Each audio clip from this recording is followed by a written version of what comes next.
lovely out there for the reception that we're setting up following Daisy's reading this afternoon. Really? No. No. I want to establish a sense of trust between us. So, yeah. No, I mean, it's going to be bloody humid, so you might want to something like this. But it's not going to rain, and we will have a really terrific reception outside on the lawn following Daisy's reading. And then after Andrew's reading tonight, there is an open mic at Humphreys. And I looked at lunch, and the sign-up sheet wasn't there. Oops, sorry. But it should be there at dinner time. So sign up, come out, support each other, and hear some great stuff. Speaking of which, please welcome Daisy Foote.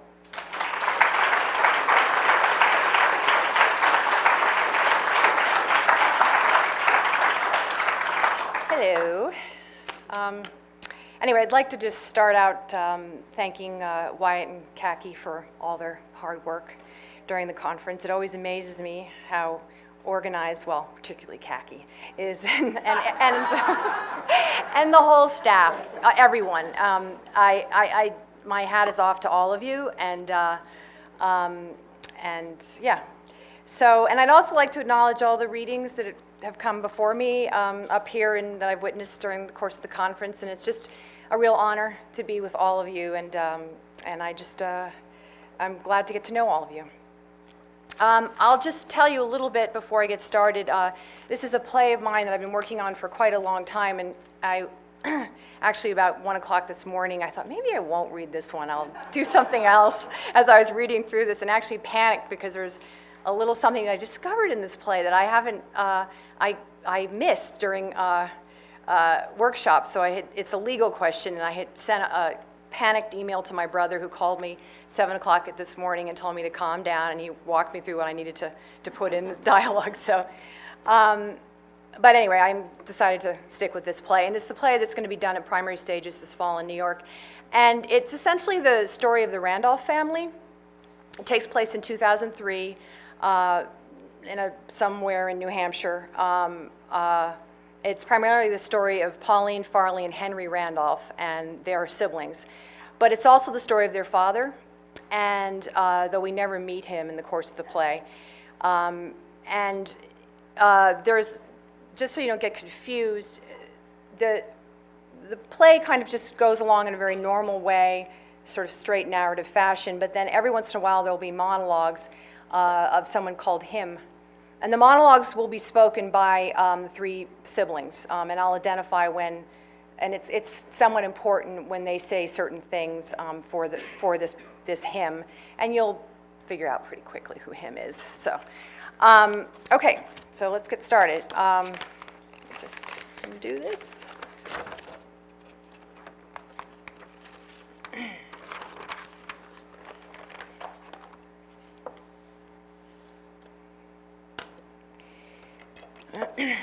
Act 1, Scene 1, early spring 2003. A dark house. We hear drunken, raucous laughter from a man and a woman, and then a crash, what sounds like a chair falling over. The woman yells, "God damn it, Farley's moved the light again." They both continue laughing when the light, a small table lamp, comes on.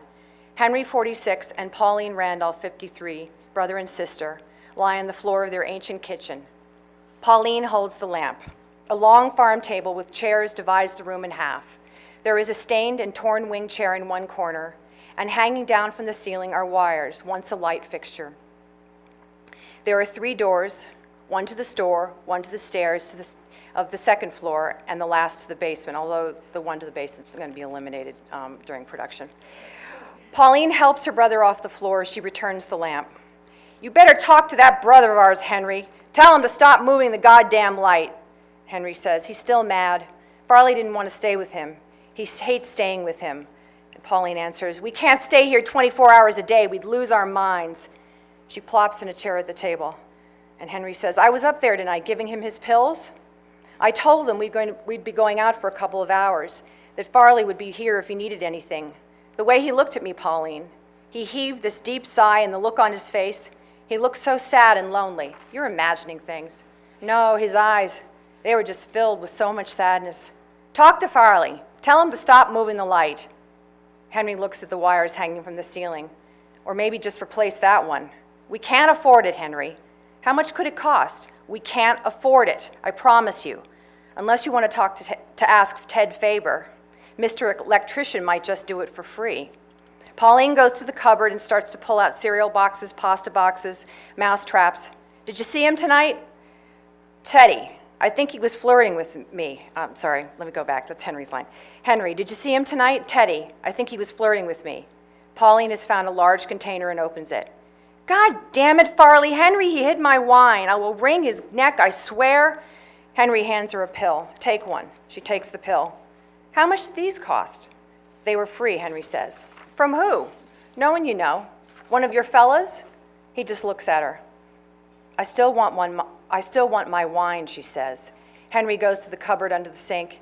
He takes out the garbage can, pulls out a bag of garbage, and then reaches to the bottom of the can, pulls out a box of wine. I saw Farley put it there right after you told him we were going out. And you didn't tell me? Do you think he was flirting with me, Teddy? She just looks at him. Do you think he was? I don't know, dear. He's married to Doreen. They have 2 kids together. Henry says, he said to me tonight, I got so depressed when I woke up this morning and realized everything was still the same and would be all day long. What the hell does that mean? He's depressed about his life. Why? Pauline answers him. He's the electrician for 3 new housing developments in town. He must be rolling in money. That doesn't mean he's happy.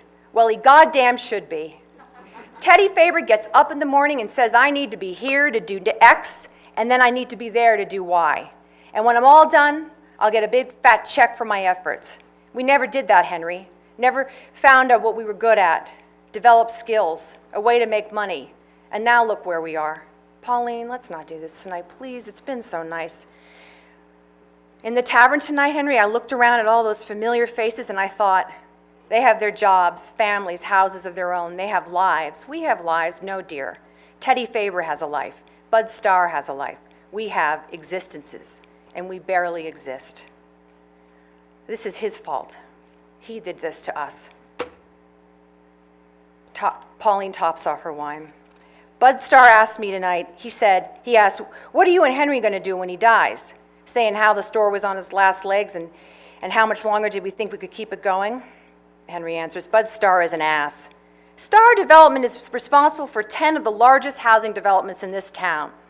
Planning for 2 next year. Bud didn't even go to college, but he could feel things changing in town. Why he started buying up all that land, Henry, in the 90s. And now look at him. Today, 2003, just 10 years later, he's rich, one of the richest men in town. She sits and drinks her wine, lost in her depressing thoughts about her life. Henry starts to sing, I Can't Get No Satisfaction. He gets to his feet and starts to dance as he continues to sing the song. Teddy Faber loves that song. When it played tonight, he sang all the words, sang them to me. So what if he has a wife and kids? He is singing to me. A few beats, and he continues to sing and dance. Pauline still lost in thought, and then, my little girl, Henry. I know now why I've been seeing her. He stops dancing. Last night, too. That's 4 times in the last month I've seen her. It's always the same. I just wake up out of a dead sleep, and there she is, sitting on the floor. I always feel so bad because there are no toys for her to play with, and the floor, it's so cold. But she's there for a reason. I know that now. She's trying to tell me things about my life, how they are now, how they could have been. If I just kept her, if I just stood up to him, if I'd done that, she was dead when she was born. Because she knew Henry.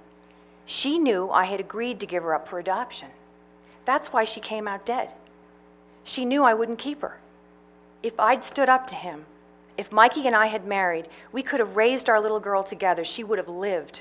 Mikey Lawrence, you and Mikey Lawrence, it happens all the time. A person gets pregnant, she marries the father of her child.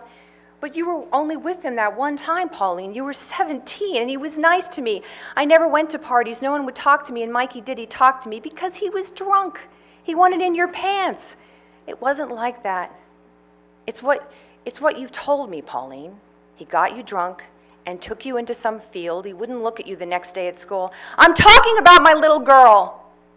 What she's trying to tell me, that we are in trouble. Big, big trouble. Today I only had one customer, Henry, one goddamn customer. I sold him a carton of milk. That milk was 3 months past due, but I still sold it to him. Because of the ShopRite that opened and 2 Walmarts after that, not because you didn't marry Mikey Lawrence. This woman the other day, she was buying the last of the mousetraps, and she said, I heard about your father's death. Death, dear, I'm so sorry. Did you tell her he wasn't dead? It wouldn't have mattered. It was the store she was talking about, the store. It's dead, and we're standing over a corpse. What are we going to do, Henry? We'll be fine. How? We have no money, no skills. Him! Shh! I blame him! I do! Her head falls on the table. She starts to sob. As she cries, Henry turns to the audience, and now Henry is him. October 15th, 1969. Pauline's been in the hospital for 3 days now. Some poison in her body brought on by the birth. The baby was born dead. She kept asking for it, to see it just once, but I didn't see the point.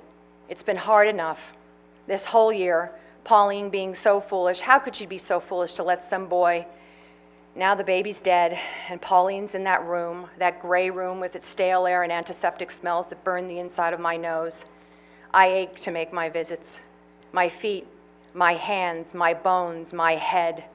Now Pauline is him. I wonder about the birds. Have they started their long journey south? The green heron that I've known for 3 years now, always coming back to that same place in the stream.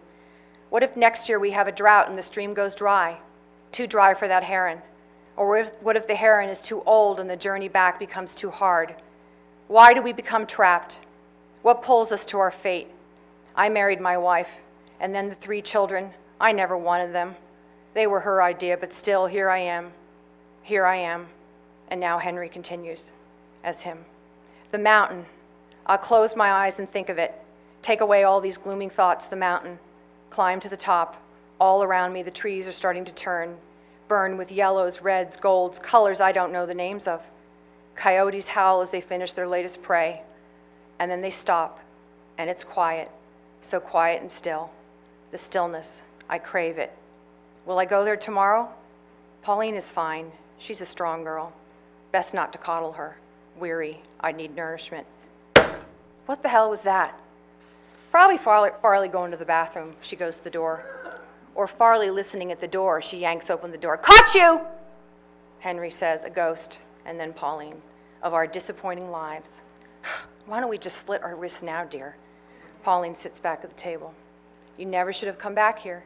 You had your chance to get away, but you came back. Ancient history. You could have saved us if you had just stayed in college. Stood up to those boys. Henry pulls her to her feet, stroking his face. I'm so lonely, Henry. Yes, dear, I know. And bed is the best place for lonely people. He walks her to the door. His books, the bills. You need to go all over it with me tomorrow. We need to come up with a plan. Fine. This whole goddamn place is about to come crashing down around our ears. We could end up on the streets. Tomorrow, Pauline. We'll talk about it tomorrow. I love you, Henry. I love you too. She looks at the chair in the corner.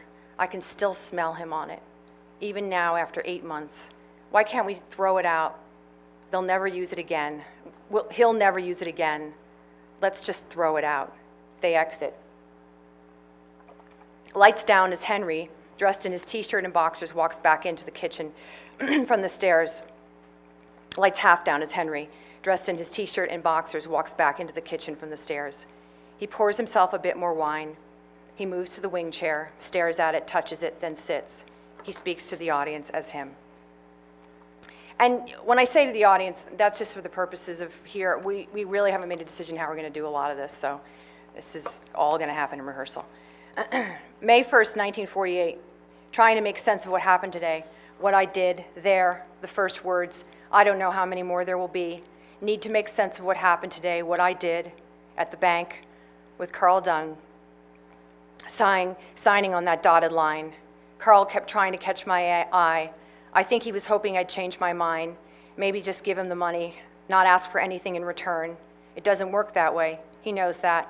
Why he came into the store 3 weeks ago, bought some tobacco and nails, left the store 5 minutes later, he came back, and then he came back, told me what he really wanted, money, my money. His baby ill, needing some kind of special doctor. Why he ever had a sixth child, a man with so little, he had no business. But these wives, they'll wear you down, never satisfied unless they have one hanging from their tit. Not once did I ever suspect, imagine that such a place existed. I am the town. The store was my world. The farmers come to me. From the road, I saw only the broken down buildings, the sagging cows, and Carl's spindly children standing in his yard. Now I see a small white flower pushing up through the mud and the last of the winter's snow, and then another and another. I see a stream clogged with melting ice wind past my feet and beyond to the woods. Its pure water casts off a sweetness. I want to throw myself in it. Above me, hawks and turkey vultures soar, circle each other in a sky so blue, have I ever seen it so blue? And the mountain, Quintock Mountain, at the very edge of the beyond, it pulls me to it. I've seen it before from the town, but now here, what is that line from the Bible? I was blind, but now I see. I see you now. I see you. And now Carl's voice telling me that the mountain isn't his, that it is Lyle property, and they will never sell.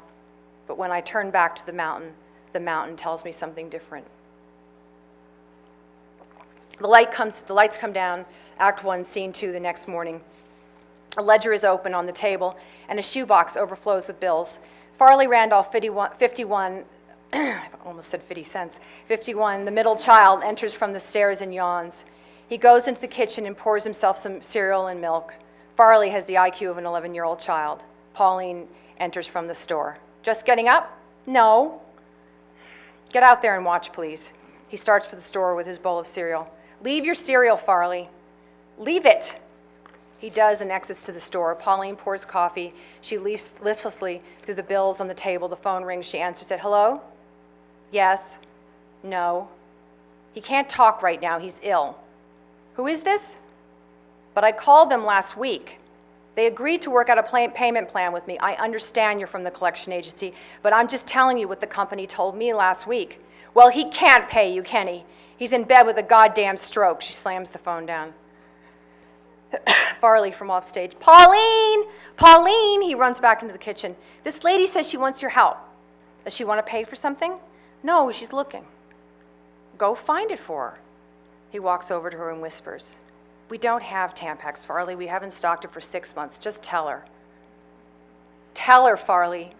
Oh, don't make me, Pauline. Please don't make me. Fine, I'll do it. Just like I do everything around here. She walks out. Farley sticks his tongue out at her and then goes back to finish the cereal. As he eats, he speaks to the audience as him.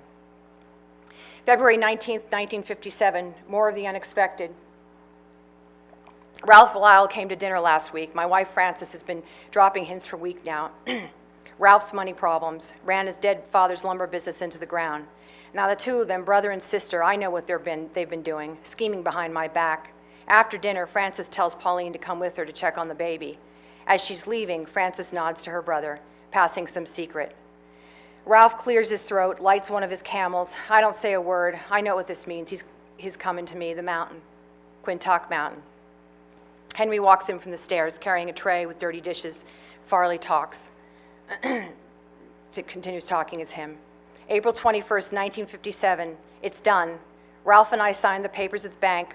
Up to the very last, Ralph pleaded with me to see things his way. Houses. He wants to build houses on the mountain. Summer houses for weekenders from Boston. We'll be rich, he says. I have enough, I tell him. Frances has been giving me the silent treatment.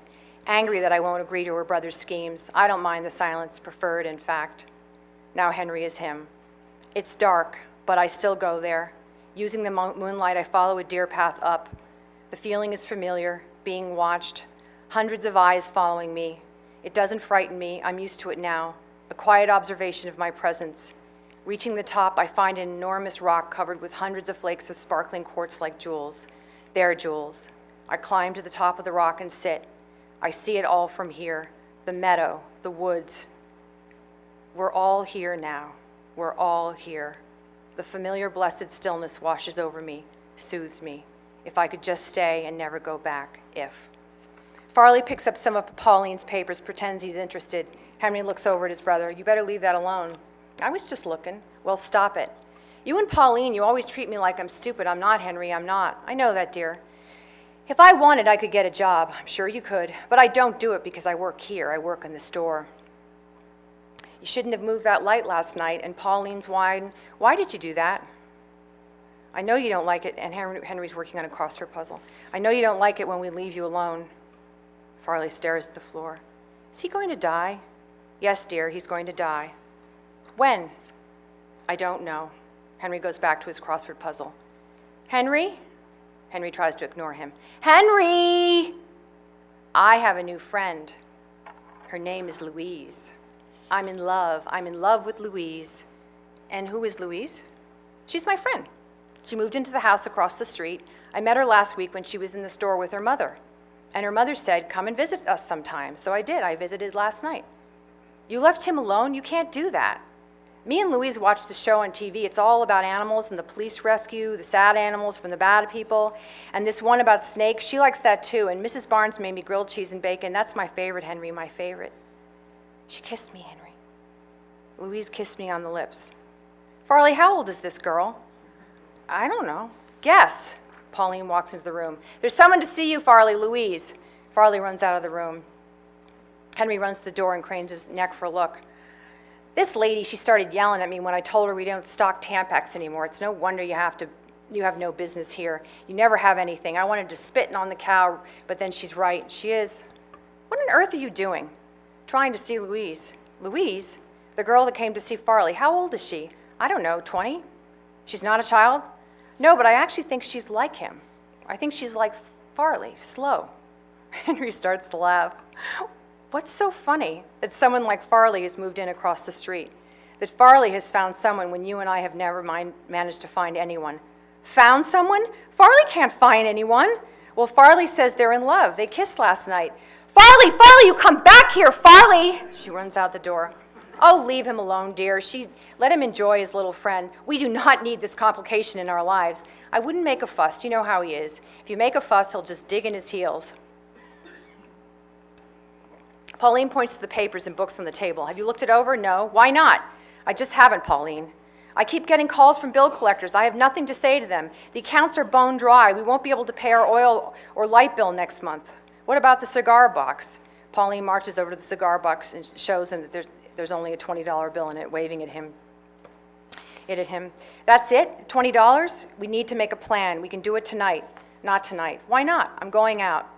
The tavern it's not our night for the tavern. Not the tavern, dear. She stares at him. Oh, I see.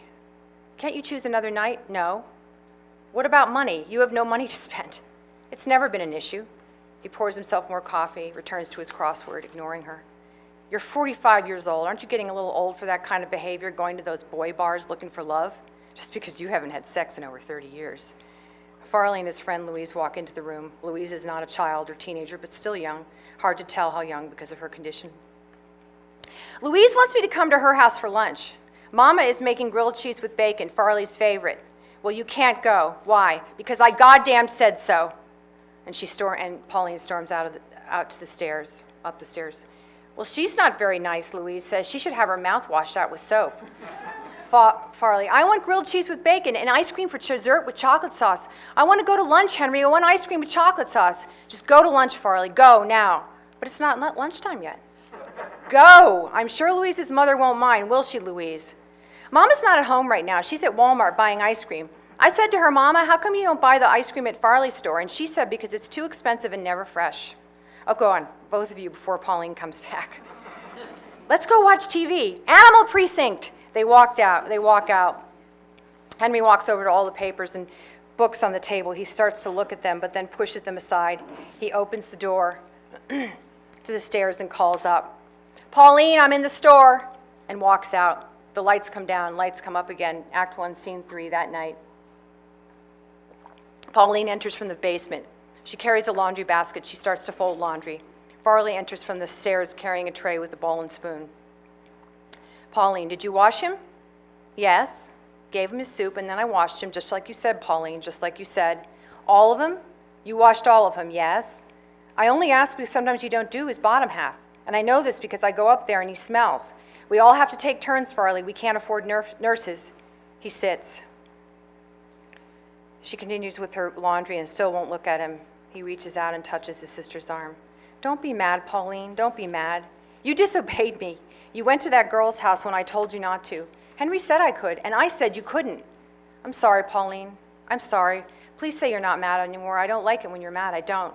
She reaches out and pats his arm, makes it okay. A loud door buzzer is heard. Farley jumps up and runs out the door to the store. Farley! Farley steps back through with Louise. Hello, I'm here to visit. It's 9 o'clock. Let's all play a game, checkers. Does your mother know you're here? Yes. Oh, she does? Well, let's just call her. What's her phone number? Louise shakes her head. All right, I'll just take you home myself. No! You snuck out. You did that, didn't you? You snuck out of the house, and she starts to cry. Stop it, Pauline, stop it! Henry walks into the room. Henry, do something. He moves to Louise. Hello, Louise. Louise, remember me, Henry? She's mean, and I don't like her. And you, Missy, you deceived your mother, Pauline says, and Louise starts to wail. All right, Louise, Henry says, all right. Why don't we take you home now? Come on. He walks out the door with Louise. Pauline turns to Farley. I'm disappointed in you, Farley, very, very disappointed. I do everything for you. I cook, I clean, wash your clothes. Why are you acting this way? I'm sorry. Well, the word doesn't mean much if you have to keep saying it. You're not going to see Louise again unless you ask me first. Do I make myself perfectly clear? Yes, yes. Now go to bed. All right. Farley, when he's at the door to the stairs, he turns back. Did you know that Mother named you for her great-uncle Farley Lyle, one of the first men to ever come to Tremont? He came to Tremont before it was even a town, just a few houses on a river. Did you know that? She loved you very much to do that, very, very much. Okay, but I don't really remember her. Of course you do. No, I don't. Good night, Pauline. Good night. He leaves from offstage, calling, Can I see Louise tomorrow? Don't push it, Farley. Pauline goes back to folding the laundry as the lights fade. The lights come up again. Pauline is now poring over the books and papers. Henry comes into the store. Did you see the mother and the police? Are you kidding me? Marvin Grimes sitting at her kitchen table. The mother started screaming when I came in with Louise, and the look on Marvin gave me, he's never liked me. Ever since high school, well, you did hide behind that bush. You watched him swim naked. No, Pauline, I have told you 100 times. I was swimming at the pond first. Marvin and his buddies showed up, so I hid behind that bush. Not my fault Marvin decided to take a leak. Let's not fight. Then stop insulting me. He pulls a pill out of his pocket. What's that? You don't want one. They'll only make you nervous. He pops it in his mouth. You don't mind being nervous? It's all I care to be right now. He takes her mug of coffee and washes it out. Henry says, Louise's mother, she kept screaming about Farley. Keep him away from my little girl. I'll have him arrested. Keep him away? Louise the one who's chasing him. Well, he just can't see her anymore. That's all there is to it. You tell him that, Henry. Tell him tomorrow. He gets up from the table and takes the box of wine from the refrigerator. He pours 2 glasses, gives one to his sister. You're home early. I wasn't feeling well. It's all those pills you take. I kept thinking about Teddy, wishing I was with him. At your boy bar, Teddy Faber? Not very likely. At the tavern, Pauline. If I'd gone to the tavern instead, then I might have seen him. Henry, it feels different this time. Not like the others. It does. The other night at the tavern when Bud Starr made his joke about his wife smelling like fish, all the other guys there, they were laughing, giggling like little girls, but not Teddy. Teddy never laughs at Bud's jokes. I used to think it was because he didn't grow up here, didn't feel a part of that whole crowd, but I think it's more than that, Pauline, much more. He is suddenly embarrassed, and he points to the books and papers on the table. Go on, tell me all about it, how bad things are. Piles and piles of bills he hasn't paid. Letters from suppliers, I get more of them every day, all threatening to sue. Have you written them back? Yes, Henry, I write them all the time. I call them, try to explain that he's sick. If they could just understand, but they don't understand, they don't care. He should have sold the store a long time ago, but he didn't. And now we're drowning, doomed. We could sell the store, not without his approval, and even if we could, how much could we get for it? Bankruptcy? I've thought about that, I have, but what do we do? Call a lawyer, and who? We don't know anyone. How do we pay them? Why don't you pour us both some more to drink? I'll start looking these over. All right. She refreshes their drinks. She brings the drink to him, touches his face. You know what I wish for? I wish you could find someone. I'm not talking about the one-night stands you pick up in your boy bars. I'm talking about love, dear, real love. Pauline, someone you could move in with, marry in one of those commitment ceremonies. You might even adopt a baby.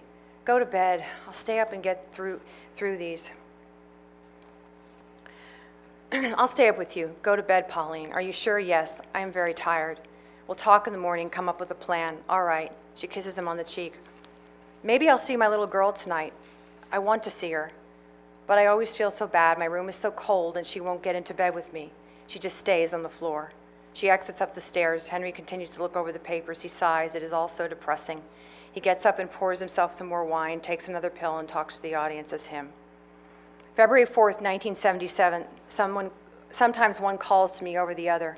Tonight is the wood. The snow is high over my knees. It grabs at my legs and pulls me back, and then I hear it, the buzz, cough of a motor.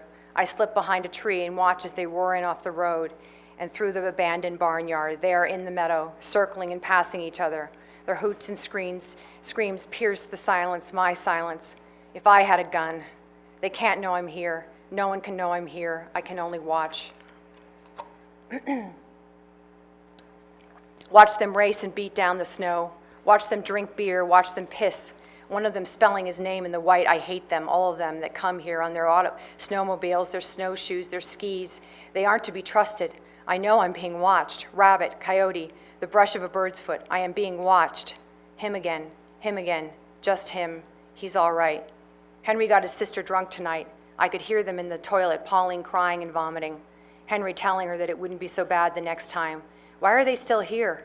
Pauline, with all her hatred for me, and Henry, I thought he was gone for good, but he's back. Said college didn't work out. Pauline seemed so angry with him at first, but now she only follows him with pity in her eyes. What I think is that the world out there, it was too much for Henry, and I wonder about telling him about my places, why I go there. For some reason, I think he might understand. It would be good to tell someone about what? Why is it that every time I try to come up with words aren't enough? They will never be enough. But Henry is too weak to keep my secret. And what if he told Pauline? No, I won't say anything. Keep it to myself. Better that way. Suddenly, Pauline starts to yell, Henry, come up here! Something's wrong with him! Henry! Lights come down, lights up, Act 1, Scene 4, 2 days later. Pauline, Henry, and Farley walk into the kitchen. They are dressed in shabby dark clothes. They carry some sort of small box. Farley is weeping. Henry comforts his brother. Farley points to the box. Is he really in there? Yes. Now why don't you go upstairs and take a nap? Henry places the box on the table. Farley says, I'm scared. Everything is going to be fine, dear. Henry kisses his brother and sends him on his way. Henry, what can we make for lunch? You tell me. She walks to the cupboards and throws them open. They are almost bare, and then opens the refrigerator, just a carton of milk and a loaf of bread. What about the store? She shakes her head at him. He moves to the refrigerator and takes out the bread. Well, there's bread, and there's peanut butter and jelly. I'm not hungry. You have to eat. He starts to make the sandwiches. What the hell do we do now? We sell the store. How much can we get for it? It's falling down around our ears, never mind all the debts we have to pay off. And where are we going to live? We'll find a place. What about jobs? What will we do for jobs? I don't know, Pauline. You told Farley that everything is going to be all right. How can you say that, Henry? How can you say that when we own so much money? When the people from the funeral home told us that the cheapest way to deal with him was to burn him? I thought, fine, burn him. But now we owe them money too. We owe everyone money, Henry. She falls back against the counter. Henry falls back against the counter, closes his eyes, takes a deep breath. Henry, I'm fine. It's all those pills you take. You have to stop, Henry. You have to stay healthy.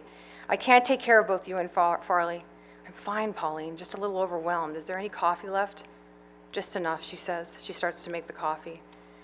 About a year ago, Pauline said, I decided to talk to him about the store. It was after supper. He was sitting in his chair, drinking his coffee the way he used to, pouring it in the saucer and then slowly sipping it, making that slurping noise.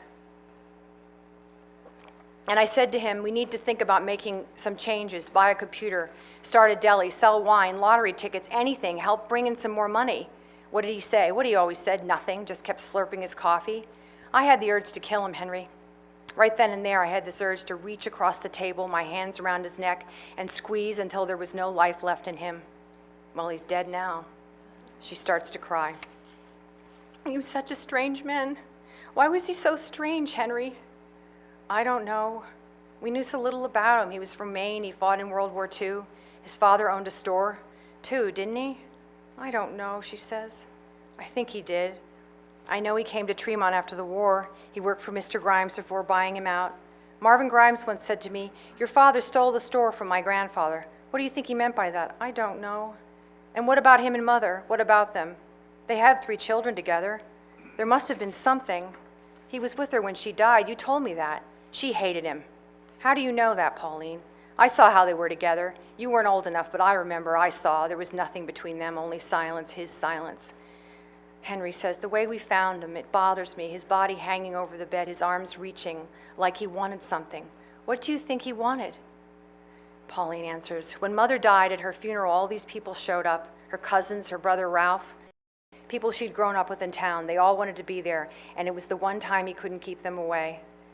I always wondered why he never threw us out, Henry says. It's one thing to let Farley stay, but what made him keep us here? He had every right to ask us to leave. We're supposed to be grateful for that? Look at us. Past middle age with barely a pot to piss in. People see us and think, what happened to them? Where did they go wrong? That's just paranoid, dear. No, I can feel it. When people come into the store, I see the look in their eyes. That poor, pitiful woman, no husband, no children, and nothing to show for herself. What is the point of her existence? We are every parent's worst nightmare, Henry. Might as well be wearing large warning labels glued to our foreheads. Danger, defective adults, don't let your children touch. All right, Pauline, I get your point. Henry makes sandwiches and Pauline pours coffee. Henry talks to the audience first as him. July 12th, 1966. Tonight, I lie by the creek watching a rabbit and her baby sleep quietly, sheltered by a fallen poplar branch. I see the coyote before she does, picking up their scent on the night's breeze. The mother's ears start to quiver, and then she digs. She wants to bury her children, hide them. But the coyote is too fast for her. His victory howls mix with the mother's desperate screams. And when her turn comes, I think she looks at me, her brown eyes so clear in the moonlight. But then she is gone, swallowed whole. There is an order to these places, even in death, always an order. And now Pauline is him. There was no order for Frances, no acceptance of what was happening, even though it had been coming for a very long time. Near the end, she holds on to each and every breath like she might just will life back into her body. Watching her, I think of the day we met. She'd been coming into the store for years, but this one day I saw her hair long, dark, and thick. I saw skin so smooth and colored with life, and her lips full, perfect. All gone now. Gray skin now. Wrinkled lips and hair so thin I can see her scalp. I should have words for her. Reassurances of a coming paradise, but I already know paradise. I see it in the early days of spring as the clear, cold water bubbles up under melting ice, in the red fox who surprises me on an early morning walk, in the first snow that blankets the trees and bends the boughs of the firs. And now Henry is him.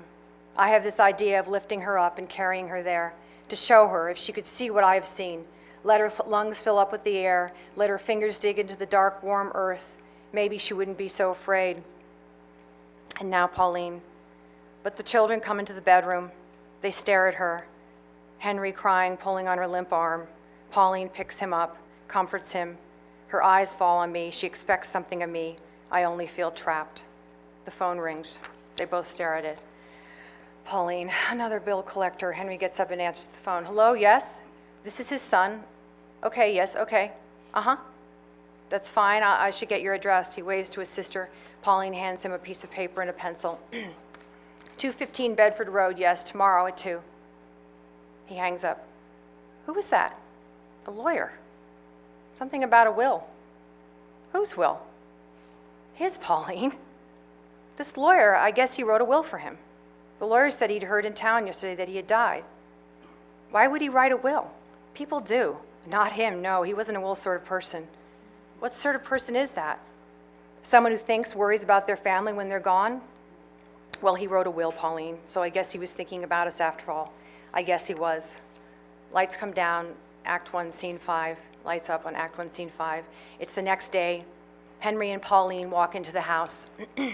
Pauline carries a thick document. They both look a bit dazed. They sit at the table. Pauline places the will on the table. Pauline picks the will up off the table and starts to leaf through it. He did say 600 acres. Yes. In this town that he owned? Yes. And how long did he own this land? A long time. He bought the first piece in the 40s. That's what the lawyer said. And now we own it? You and me. And Farley. Quintock Mountain? Did you hear him say Quintock Mountain? Yes. So I wasn't imagining that. No.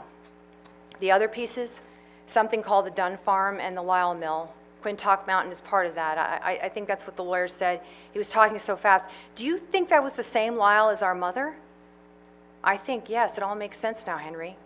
This memory, I was about 6 or 7. Mother's brother Ralph had come over for dinner, and then later that night I heard Mother ask him why he couldn't just give Uncle Ralph the money. Why did he have to take his property from him? Uncle Ralph's property. Uncle Ralph owned Quintock Mountain. Well, all I can say is thank God he stayed true to form, didn't just lend out Uncle Ralph the money. Thank God he took that land from him. Oh, Henry, do you know what this means? Those 2 properties, that mountain, Quintock Mountain, 600 acres, all ours. We're going to be rich, Henry. We are going to be rich. I don't know about that. I do. First, we'll have to talk to Bud Starr. Why? Henry, he builds homes, luxury homes, which is what we'll build on our land. Only the best, top dollar. Oh, I can just imagine his face when we tell him what we own now, some of the best land in this town, that we own Quintock Mountain. I heard Bud talk about it once, about the mountain, how he tried to find out who owned it, something about looking at the town tax records, but there was a name on the records that Bud didn't recognize and no other information. He must have done that. He must have done something to keep people from knowing that he owned the mountain and the rest of that land, to keep us knowing about it. Henry says, build homes on the mountain? We will now, on all the land, top dollar. But what about the will? He picks up the document. It states very clearly that the land is never to be built on. He never signed the will. He got sick. Thank God he got sick. Thank God he never signed it. The final nail in our coffin if he had done that. Henry, we owe him nothing. She picks up the will and throws it into the top drawer of a cupboard. Absolutely nothing. What about when I left school? Just showed up here with no explanations, just showed up and he let me move back in, just start working in the store again. And that's a good thing? He never once asked you what happened. I was the one who asked. I did that, and then you finally told me how cruel those boys had been to you, how they came into your room and sprayed paint on you, and that's enough, Pauline. I'm the one who cared, Henry. Cared enough to hear your story to understand, not him. Why can't we just sell the land, sell it to someone who won't build on it? Why do you care so much?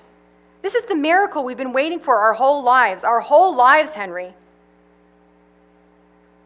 We deserve to get every last bit of it, make as much money as we can. We have to build on it. It's the only way. You're right. You are. She throws her arms around him. She jumps up. I want to see it. I want to go see our land. Now it's getting dark. I don't care. I want to see it. Just stand on it. I'm going to change into some sneakers. She exits up the stairs. Henry opens the drawer in the cupboard and takes out the will.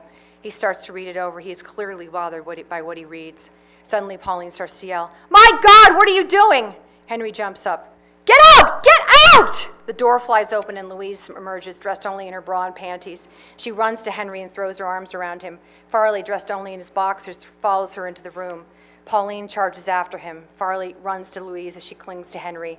Pauline throws Louise's clothes at her. "Get dressed, and you upstairs now." "Farley! Farley!" Louise calls. Louise!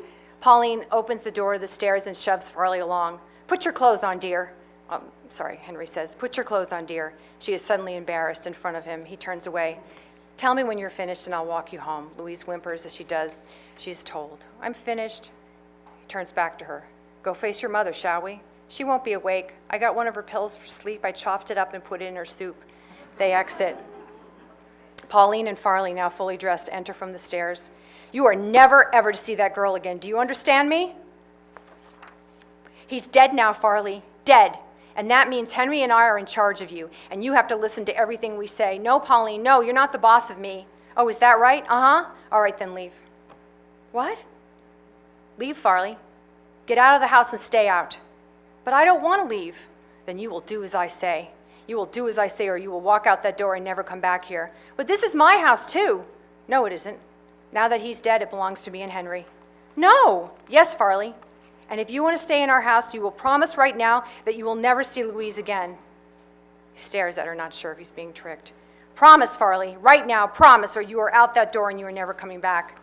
All right, what?" "I promise." "You promise what?" "To never see Louise again." Louise. Henry walks into the room. "What did the mother say?" "She was sleeping." Farley and I have had a nice little talk, and Farley has promised to never ever see Louise again. Haven't you, Farley? The phone rings. Henry grabs it. Hello? No? This isn't. I'm afraid he died a few days ago. We realized he owes money. Yes. Pauline grabs the phone out of his hand. Hello? Yes, this is Pauline Randolph, his daughter, and you're not to call here anymore. That's right. Oh, you'll get your money, but if you call here again, I will have my lawyer on you, and you will be very, very sorry. She slams down the phone. Oh, that felt so good. That felt just wonderful. Now let's go. She grabs Farley's arm and pulls him out of the chair. Where are we going? We're going on a walk, a nature walk. Go into the store. Wait for me and Henry. Go on. He leaves. She turns to Henry. We can't let anyone know about the land yet. Not yet. Not until we have a plan. If it got out, we could be very vulnerable. To what? To people thinking we're rich, to blackmail. And what if Louise's mother found out about the land, and then she found out about what happened between Louise and Farley?